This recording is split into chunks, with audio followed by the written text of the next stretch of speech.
This was the cable that would close the loop, actually joining the two machines together finally. Side note, this plug also had the clippy things facing the wrong way. It's stupid, I don't know why they do it.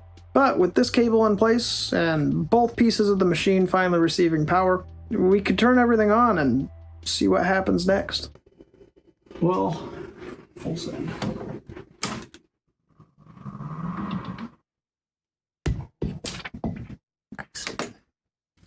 The remove the screw fixed the hotbed.